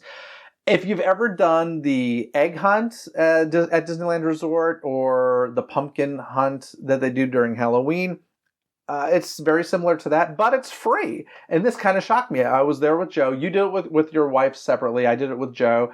And we got the maps and the stickers to do the thing. And by the way, you get a prize after, too, once you complete it all. We did that. And as I walked out of the store where I grabbed the map, I was like, did I just steal this? Because I didn't pay for it. I'm like, did I steal this? So I Google it, and I'm like, no, it's free. I was like, holy crap. Like, we pay for these at Easter and Halloween, and I believe Epcot similarly. But, for the Disney Springs one, I guess it's just a way of getting people there to spend money on food and shopping, and it gets you to walk the whole stretch and see everything that's there. It's very smart. It's very fun. It's a great free activity if you're looking for something to do. Oh yeah, we enjoyed it, and the trees are gorgeous. The trees were absolutely gorgeous, and it wasn't just there was the ones that were just, oh, it's the Cocoa one, so it has Cocoa themed things on it, but there was one that was like these big balls or bubbles, as Joe would say. But yeah, and when I walked in to get one of the pamphlets, I noticed this is like a nice heavy printed out pamphlet. This is really, really nice. But yeah, it was a great time, and we had just landed from our flight, so it was a nice thing to do in Disney Springs that didn't have us buying more things. So that was a nice thing. We got something free from it too. Yeah, well, what was it? An ornament or it was a little like a nice like a little round ornament that said Christmas tree stroll or whatever. Yeah, Disney Springs. Yes. Yeah, so that was fun. I will say my favorite tree topper was for the Lion King tree. If you've ever seen the Lion King on Broadway or the touring stage show, there's the baby Simba that Rafiki holds up in the air at the end of Circle of Life. And it was basically that figure as the tree topper. And I was like, that's beautiful. Oh, yeah. There was all these kids. Look, Mom, it's Simba. It's baby Simba. Yeah, that was a really, really cool tree. Yeah. So, hey, listen, overall, a fantastic way to spend the holidays. As my listeners probably know, I typically come here in October. Halloween is my jam. It's my favorite day of the year. I opted to skip Orlando Halloween this year in order to do holiday stuff here, which it's funny, as a kid, I used to come like the day after Christmas. I even remember spending a Thanksgiving here with my family once. So typically it's this time of year that I used to come, but like I realized it had been like over a decade since I'd done the holidays here, since I had just come in October. So really happy to do it. Did a lot of stuff that I'd been curious about, and it was a lot of fun. Thank you for joining me for both parties. It wasn't too hard to convince you. Not at all. You say Disney and party, and I'm here, and my wife, we can't separate. So she enjoyed it as much, and it was nice to have Joe, like having other people. If you and I just did it ourselves, I think we would enjoy it. But it was nice to have a couple extra people on our trip around, along the way. Absolutely. So thank you so much for joining. Thanks for coming on the podcast and chatting about it. Thank you so much. This is a bucket list check off for me because you're an amazing person, and this is an amazing show, and I'm glad I met you last October. Now it's time to bring in Meredith from Many Memories Travel for another Disney vacation tip. But before we get to that tip, let's talk a bit about some news. How you doing, Meredith?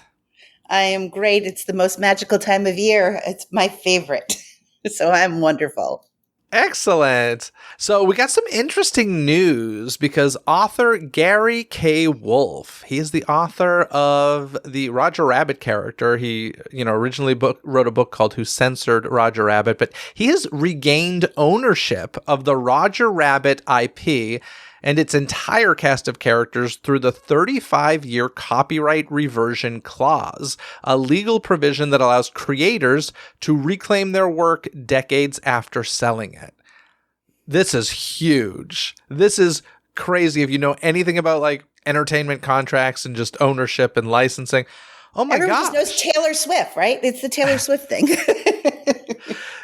So wait a second. What did Taylor do? Oh, because I know all of she her didn't. songs. Yeah, she doesn't own them, and she had to like. She does re-record now. them, right? She does now. Okay. And she sent her mom and her brother to get back the rights, and that's how they got it back, because they went and like pleaded her after she rewrote the songs and did all the bits. But I don't know how we went down a Taylor Swift hole. I'm actually not really a Swiftie, but I know that. Okay. Well, I mean, for her, she certainly hadn't hit 35 years, so there was some other different legal clause here. But I think the argument here by Gary K. Wolfe was that Disney wasn't doing anything with the character. And apparently 35 years after you've sold the rights to a book or song, you can petition the Library of Congress and get those rights back. And to his surprise, it was easier to do than he anticipated. And he owns the character again. So he's developing some new projects, and apparently the one closest to becoming a reality is a live-action Jessica Rabbit movie. I mean, there are diehard Roger Rabbit fans out there. This is just kind of great news. And Jessica Rabbit has her own following, so she was an icon of her own right, of like the Betty Boop type. Yeah, the one thing I am kind of curious about, because I was kind of getting... It felt like contradicting information reading up on this, but okay, so he created the character. I don't know if you've ever read his original book. You probably haven't. I actually did. I've done an entire episode of the podcast comparing the original book to the movie, the Disney movie. It's episode 1021 of Dizney Coast to Coast. I'm writing that down. Yeah, it was a really, really fun episode. But my point is the book is tremendously different than the movie. And okay. The design of the character, that's a Disney creation. So I don't know, he might own the character. I don't know if he owns the Roger we know. Oh, I'm not certain. But it sounded like, he owns a lot. And he had said he hopes to work with Disney and do more with the character. But I mean, the big thing with Roger Rabbit, obviously it was a huge hit for Disney in 1988, I believe. And Steven Spielberg was involved. Obviously Steven Spielberg has great relationships with basically everybody in Hollywood, and that's how we got the Looney Tunes in there and all these characters from all these different studios mixed in with Disney characters. And apparently there was some questioning about the ownership of Roger Rabbit between Disney, Michael Eisner, and Steven Spielberg, and they just started butting heads over it, and that's why we really didn't get anything more with Roger Rabbit. And now that explains a lot, because it did sort of just go away. Yeah. In fact, did you know that Roger Rabbit was supposed to be the icon of Disney MGM Studios? The way that Mickey Mouse is the icon of Magic Kingdom. It was Roger Rabbit.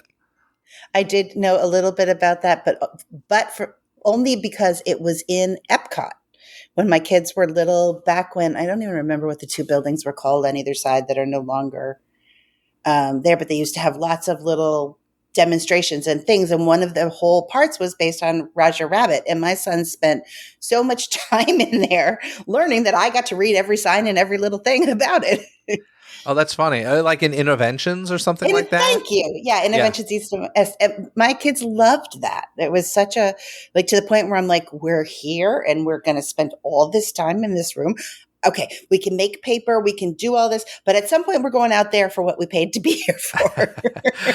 That's always the argument I have when I see the kids like playing in the playgrounds and the splash pads and stuff. Yes. And they'll spend all day there. I'm like, oh my gosh, these parents spent so much money to come to this theme park, and these kids are fully content in the playground. It's hilarious. Exactly. That's funny.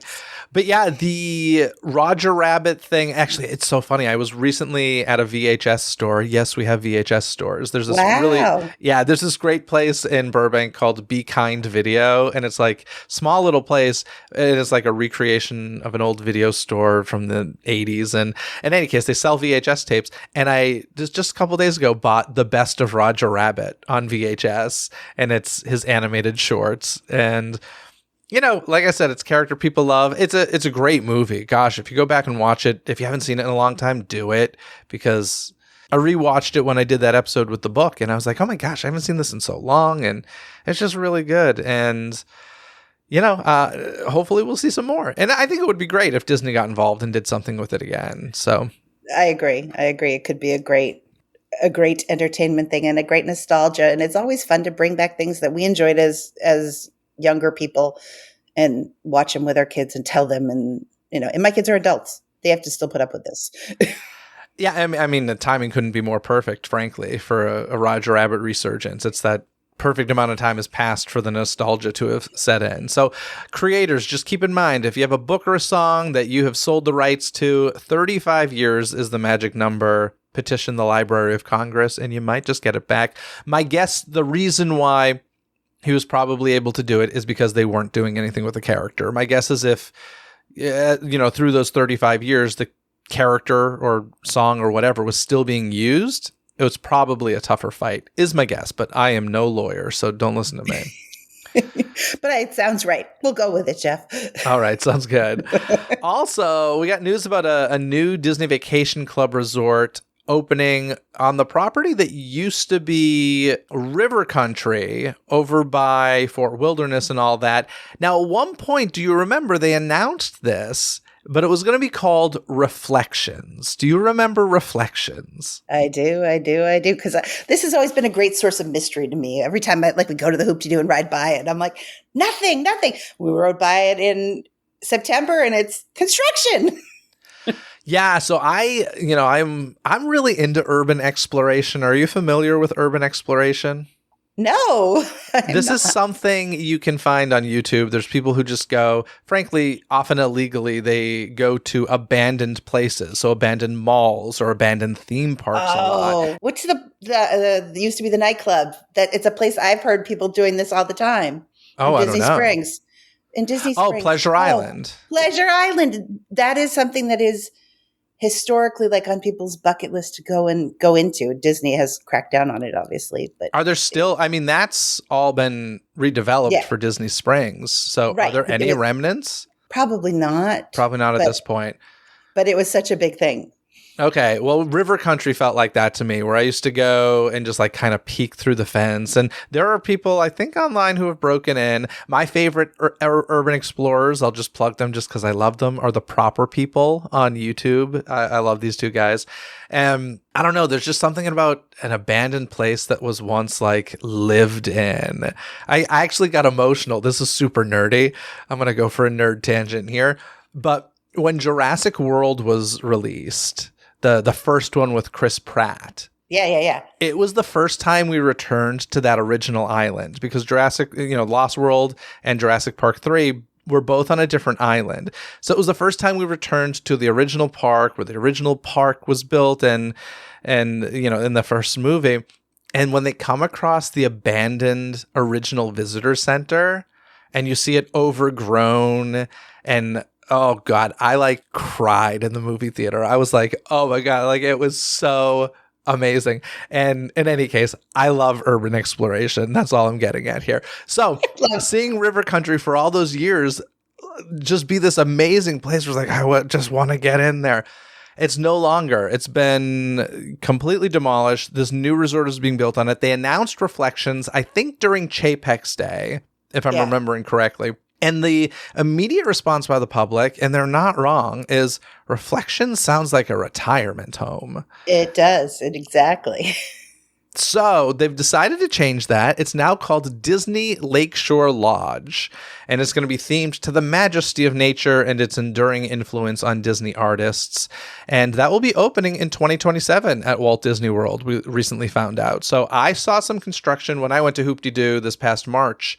It's right next to where Hoop-de-Doo Musical Review is. And, it was being worked on. At least something's being done with it because... if you're going to destroy an abandoned river country, you better build something on it. Exactly. It's really exciting. And it is going to, when you walk, I used to walk from the Wilderness Lodge to the Hoop-de-Doo with my kids, anything to get them to use energy.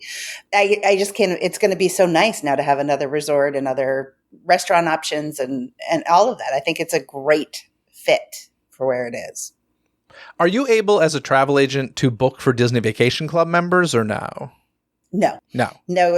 I can book for them. I don't get commission. I do it for my friends if they need help, but I don't. And this is a DVC resort, but that doesn't mean there won't be rooms open to the general public, correct? Yes, and there's a lot about that. If you want to book DVC as a non-DVC person, there are very important timelines. I could make that my tip this way if people want to know about booking, how to book a DVC room and get the best choice of rooms, because of when it goes into inventory for Walt Disney World is a different, and it varies. So something that those planners and us really pay attention to. Interesting. Okay. Because I know a lot of them, they'll build the resort now, and there will be like the DVC suites, but then there will just also be like standard kind of hotel rooms, right? In a lot of cases. Most of the DVC resorts, Animal Kingdom is an exception, Beach Club is an exception. Most of them are just the suites. They're just the studio, 1-bedroom, 2-bedroom, grand villa. Then they have a few that are tacked on to a part of the hotel. The inventory is completely separate. The inventory is completely handled differently between the two. Walt Disney World does take X% of DVC rooms, depending on the time of year, for their own inventory. But they don't go into inventory at the same time the regular rooms do. So it's one of those, little pieces of knowledge. Can I tell you, as somebody who deals with DVC for my family, they do not make it easy. And it's just getting harder and harder. Like, it's not the most pleasant experience, I gotta say. Yeah. I'm a DVC member as well. And as I told you last episode, I'm going with my sisters, and we're actually staying off-site because I couldn't use my DVC for Martin Luther King weekend. So, and I really wanted us to have our own space and really have a place we could all sit and talk together and not have one sister in one room and the other two in another room. I wanted it to be all three of us. And no, you're right. They don't make it easy. And I could sit and try to get one now and play the game, but I just booked out and said, nope, I'm just going to stay at Marriott. Yeah, it's crazy. Anyway, that's the news. So we got another DVC. I mean, it's crazy how many DVCs they build. Every time I'm like, oh God, is DVC not doing well? I'm like, no, they're building like 20 properties every moment, it feels like. So they're doing just fine, it seems. They really are. It always sells out. And it's always, even when we expect an inventory, and it's usually 20% of the resort that Walt Disney World takes to sell as their own, and they keep 80% for us as DVC members. Then they get the bonus extra, which is what I was talking about, the times to do it. If it hasn't sold out, then they get the bonus extras are getting fewer and fewer because the DVC is getting used by the members. Yeah. It's like Lightning Lane. They're overselling it. That's what's going on. Anyway, on that happy note, Meredith, let's move on to some Disney experiences we've had recently. What have you been up to? Jeff, the holidays are my magic time because it's My company's name is Mini Memories Travel. It's all about my memories, and putting up the Christmas tree is our children have received an ornament every year of summer we've traveled. When they were little, it was all with their little faces in them. And I started it with Walt Disney World, and they have, they sell the ones that you put the little picture in, and all of those. So when I decorate my tree, it's a walk down memory lane. And this was when we were there for the 60th anniversary of Disneyland. This is when and for me this year I bought my Disney Paris, my first time there ornament. And it is such a walk down memory lane for me as I decorate and remember. And then I make books after every trip for the family. And somehow that's gotten wrapped into Christmas with us as well. I have the scrapbooks I made from all of our Disney trips for when they were little, and just watching the evolution of all that. And I'm sappy. I know it.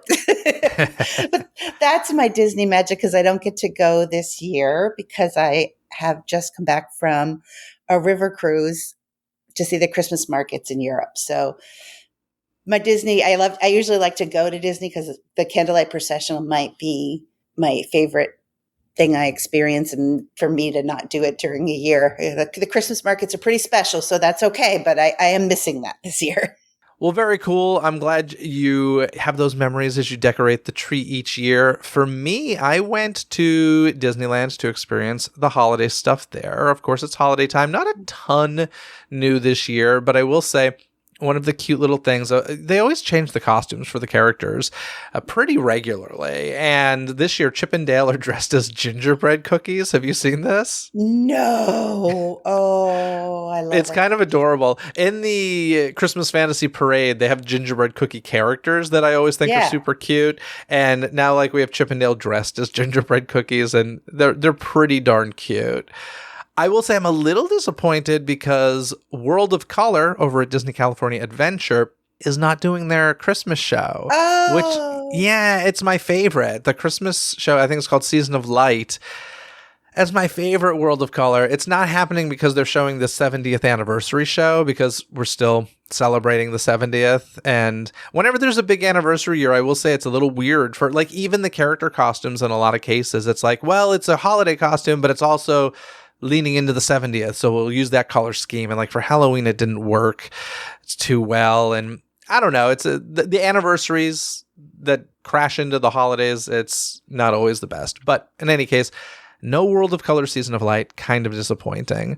Well, I brought my kids during the 60th, and they did it, so we got to see World of Color, not that, but the one 10 years ago, and also the Christmas World of Color. Really? They were doing it twice a night? We came at Thanksgiving, and I don't know if it was it's opposite nights. We saw it one night. I don't remember, it was 10 years ago, but I got to show them both because I'd seen the regular one. I'm like, you have to see this. But then we all have to see the Christmas one. So interesting. That might have been a perfect timing thing. I don't know. I don't ever remember alternating World of Color shows in during the same time period, but perhaps I could be mistaken. But maybe we got there earlier in the week and they hadn't switched over. I don't possibly. Could that have been? I don't. I and at that time even less of a Disneyland expert. That was only my third visit, so it wasn't like I knew it inside and out. So yeah. Well, very cool. I also did, I've talked about the food festival. It's not my favorite thing, but I did some of that, and I'm curious to get your opinions on something. I have noticed something recently, not only with Disney, Universal as well, that the desserts that they offer are less sugary than they used to be. And I say this in a positive way, because it used to be especially at Universal, I would take a bite of a dessert and be like, oh my God, I'm on a sugar high right now. This is a lot of sugar. And you could just taste it, and it was overwhelming. I feel like every new dessert I get is less sugary. It's just more, it's like a lighter dessert. And for that reason, number one, I personally enjoy it more. But number two, I often find myself wanting another sweet later on. And I'm like, are they doing this so that people buy more desserts? I wouldn't put it past them, or maybe just tastes have shifted. I don't know. Have you noticed things are less sugary, or is it just in my head? No, it's a huge cultural shift. Sugar's the bad guy, and they listen and they do it. It was actually in one of our training about the festival is that they were going to bring in a lot of the trends. It's supposed to be bringing in the trends, and that was one of the things they said is our desserts are still going to be desserts, but they'll be a little healthier, so parents will feel better. It was one of the things they told us to promote. So it's funny that you said that. Oh, well, yeah, I knew nothing about that intention, but I could tell. And like I said, I liked it because I don't feel like death after eating a dessert anymore. It's just like, I don't know, that hit the sweet spot for sure. But Universal, I mean, literally, I think it was like a red velvet whoopie pie or something like that I got once. And normally, listen, I'm a guy that can devour a dessert. It's not tough for me at all. But like, I took a bite of this thing. I was like, I'm done. I cannot eat more of this. It was so sugary. So yeah, I like this trend. Keep it going. And I bet you it sells more desserts that way. Because like I said, I was ready for another by the end of the day. Oh, and speaking of, oh my gosh, the pumpkin pie bread pudding in Disney California Adventure is to die for. Not new this year, but I had it this year and oh my God, so good. I love that. I love the festivals. I know you're not as into it as I am, but I love all of them. I mean, but my two favorite are the Food and Wine, and then I love, and I'm going to get the name wrong. They do it in January. The Festival of the Arts. So my favorite of getting in the pictures, and I love it so much. Yeah, I would love to check out Festival of the Arts sometime, especially since they do all those Broadway performances. But of course, it being right after the holidays, I mean, it's smart for them to do a festival then because I'm sure it was like a major slow season for them. So it's pretty smart to kick that into gear and get people coming. And the artwork they sell, I am so excited to go back and find, and I haven't brought myself to buy it not there, even though I absolutely could. But the artists they bring in, they do a tree that is not the tree of life, but it has all the characters subtly in it.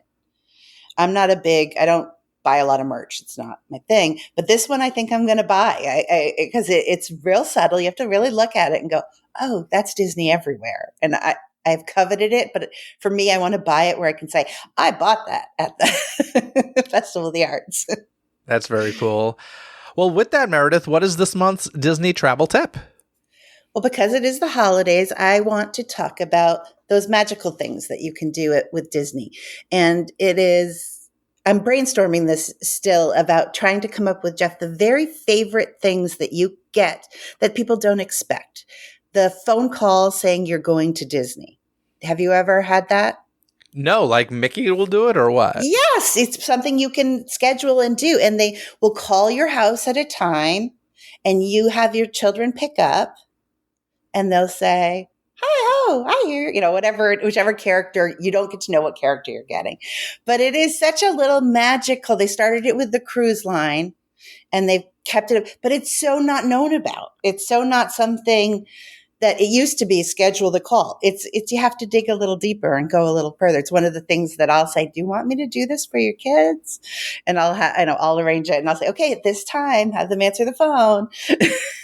So where can you find it? Is it like on the website? Yeah, I forget. I have to always Google it every time and get to schedule the call. And the cruise line, it's easy. It's right there. Whenever you book a cruise, it's part of it. Have the cruise line call. And that's another one of the magical things when you stay on property. Always call for a wake-up call. Always the night before say, hey, I want a wake-up call. And have your kids answer the phone. A character wakes you up. And it switches which character. Each resort has a little different tweak on it. And these are the little things that cost no money, but are super for a little kid and even for the parent watching. Heck, let's even just say you're surprising your significant other, and your partner picks up the phone and doesn't know they're going to Disney. I mean, those are really magical moments that you don't expect that you want to capitalize on. Another one of my magical moments for first-time visitors is walking down Main Street, USA. I always want to get my clients to the Magic Kingdom first, the very first thing with little kids. And I want one parent to zip ahead of them And as they come around the corner, walk them one side of the circle and have you right there. Take a picture of their face the first time they see that castle. It is such a special little moment. Then there's the barbershop. A lot of people get their first haircuts at the barbershop or whatever. You can also go in and just get pixie dust. Not a charge, just go in and they'll do little pixie dust. Some people love that. Other magical moments. This is old school, Jeff. Remember when the hats always were the circular ear hats? The mouse ears, yeah. Have you ever gotten your name done on it? I have done it for somebody else when my nephew was born. I think if I'm remembering correctly, I didn't know his name at the time. He hadn't been born yet. And I think I got a mouse ears with a question mark on the back. I put a question mark, I think. I love that. So people don't know about that. And that is I have mine in my office that says Meredith on the back. I think they might have started charging for that. They do charge for it. It is an extra. It used to be free. Exactly. Yeah. It used to be one of those. But I think that's something, everyone now, it's the bands with the ears. Yeah. It's kind of cute. And I haven't done it for my kids. I'm actually now kind of brainstorming. Maybe I need to do that just for the nostalgia of it. I don't know. They might think it's a little corny at 28, 26, and 23, but I am that mom. Very cool. Those are great tips. I love those. And like you said, either free or low cost. So that's fantastic. And folks, you can get Meredith's top 10 tips for visiting Walt Disney World simply by contacting her and asking for the Disney Coast to Coast bonus document with no obligations whatsoever. You can find Meredith's contact info using the Mini Memories travel link in this episode's description. And don't forget, Meredith can help you plan any vacation you'd like at zero cost to you. And with that, Meredith, I'd like to thank you for coming on the podcast to share tips with my listeners all year long. Truly, one of the things that I love about working with you and talking with you is like how much you clearly care about giving your clients the best vacation possible with whatever budget they have available to them. So thank you for spending the year with me. It has been so much fun. Thank you, Jeff. I appreciate this opportunity. And please, if you contact me, let me know you heard about me through Disney Coast to Coast. Absolutely. And Meredith, have a very, very, very Merry Christmas. I know this is like, the way I feel in October, that's how you're feeling right now. So love it, enjoy it, and have a Happy New Year. You too, Jeff. Thank you. Now, folks, I hope you enjoyed this season 12 finale of Disney Coast to Coast. I'll be back in January for the start of season 13. Don't forget that Disney Coast to Coast 2026 wall and desk calendars are now for sale using the link in this episode's description. Each month of the calendar features a photo taken by me, and each of the Disney Parks anniversaries is notated in the calendar. Whether getting a calendar for yourself or as a holiday gift, each purchase helps support future seasons of Disney Coast to Coast. Whether you're in the car, planning a Disney trip, cooking dinner, or enjoying a shower, Disney Coast to Coast has episodes available for you to enjoy 24/7 in your favorite podcast app. This episode has been executive produced by Jeffrey Riccio. Gain rewards like Jeffrey, including access to never-before-heard episodes and more, by becoming a Patreon member yourself. Until next time, anything you need can be found in this episode's description. From the DCTC hotline, where you can leave a voicemail and be heard on a future episode, contact info to reach me, some free gifts from me to you, and so much more. So be sure to check out this episode's description. With that, thanks for joining me for another year of Disney discussions. I hope you have a positively unforgettable holiday season. Other than that, folks, have a magical day. Bye!